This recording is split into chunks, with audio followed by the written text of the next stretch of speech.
So what we try to do today, I will try to address where are we in the cycle, the real estate cycle and the other cycles. In order to do that, I've got three parts to the talk. First, I'll do a brief review about the 18 to 20 year real estate cycle. Then I'm going to talk a little bit about W.D. Gann's 18.6 year measurement. That might be new to some of you. And then I'm going to mention why I think the next cycle for Australia might even be bigger than the one we've just been through. In the US from 1800, as I learned, the United States came under a federal constitution. The first law they passed, naturally, was the selling of the real estate, which any US citizen could do. So after 1800, the US government started selling off its real estate to all its citizens.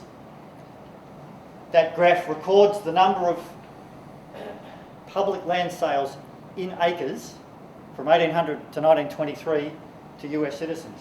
Now have a look at that. Every 18 years, almost precisely, there was a major boom in land speculation, and then after that a major contraction and a downturn that put everybody out of work. I also found out, when I was doing my studies, very, very few, if any, economists actually get to understand how the economy truly works. So, to try and briefly extrapolate that point of view, economists delight in recalling the Dutch tulip mania of 1636, the South Sea bubble of 1720s, in more recent times the internet bubble, because it's full of rogue characters and awesome booms that turn eventually to bust. Those types of things I feel are random events. But the financial crisis that broke in 2007, that crisis is actually predetermined by the structure of the economy. So what you can actually say is that crisis is actually written into the DNA of the economy. Therefore, when you get a boom and a bust, the way the economy is structured, underwritten as it is by the economic rent, the boom and the bust is actually proof to you that the system is working. So if you can look at the economy that way, then you might start to get into some decent research about why this might be happening. Now, I maintain that if you put land into the equation of economics, the economy does actually have a scientific foundation, and it is based on the economic rent. The leading indicators that all the economists around the world, no one actually measures what I consider to be the real lead indicator, which is land price. And you'll notice that preceding every economic boom, at least going back to 1800 in the US, the land boom was always first. This was a concept first formalised by the English economist David Ricardo, and the economic rent is to economics what gravity is to science. Now that led me to, after that, because my great passion and love is in forecasting, so it led me to formulate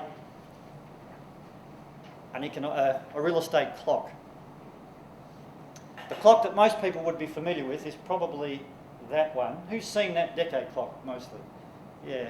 But that decade clock, it can't really tell you timing, and of course what you might have noticed is that allegedly has a 10-year time frame, 8 to 11 years or so, but most people would have noticed already that the financial downturn that we had in the last year or two, it was actually nothing like the downturn that we had 10 years or 8 years prior to that in 2001 after the internet bubble. That's because the downturn we've just had involved real estate, and a real estate-led downturn is much different to the one that we get about every decade or so. So it's based on this particular clock. Now remember, why am I doing this? I'm doing this to give you an 8 to 10 minute review of real estate, because I want to try and show you where we are in the cycle, and then I want to try and show you why we're going to get asset bubbles forever, unless something changes. So I formulated that clock in 2005. It was based on the work of Roy Wensley, Homer Hoyt and Fred Harrison, particularly Homer Hoyt. If you read Homer Hoyt's 100 Years of Land Values in Chicago, you'll find that a lot of what Homer Hoyt had to say is I've put into that clock. And so you get that 18-year cycle, and we're going essentially, if you can follow the mouse I've got there, we're going from the, if you go from the beginning of the cycle, which is the downturn, and the bottom, which is around 22, 23 o'clock, we then go around the inner circle. It takes about 8 to 11 years. We then move to 13, 14 o'clock, and we go around the outer circle until we get to the bust. Generally, that entire cycle has taken about 18 to 20 years. Since 1955, well, actually the cycle in general is usually about 14 years up, 4 down. Since 1955, that's actually been, in the US, that's actually been very close to month perfect. 14 years up, 4 down. It becomes very hard, if I address audiences that have got economists in it, it becomes very hard for me to start suggesting that, because academics and economists are taught, of course, that the world's pretty much random. Stock markets are random, built on Eugene Fama's thesis of all the randomness, and it's goes even way back before then to all the books that were written about the market being random. So I guess you could say, in one sense, we're out on a bit of a limb here when we're trying to suggest that it isn't so random.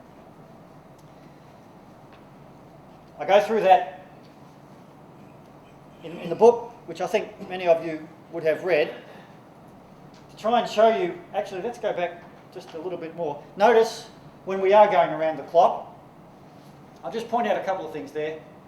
You've got there 1 and 2, ready for the next boom. Gross rents improve, net rents rise. The higher rents equals higher prices for established buildings. It's more profitable then to build, and so on. Expansion in construction and expansion of banks, and so on. Let me show you, at least to show you that process has been going on for a long time now. I've got some figures which came out of the book. On the left-hand side, we've got the number of banks. That's the pink line. On the right-hand side, we are charting the loans outstanding, which is the blue line. And can you notice that the two cycles we're dealing with here are from about 1820 to about 1840 at the bottom, and then from about 1840 to 1860 or so at the bottom. But can you see it's in the last couple of years of the real estate cycle, it's where the lending really gets to extreme levels. Loans go over the top, the number of banks expands. You can see this particularly in the United States, because throughout the 1800s in the United States, just about anybody could own a bank or start one, so you didn't really need a license like you do today. So when there's more demand for credit, that's what banks would do. Banks would spring up everywhere.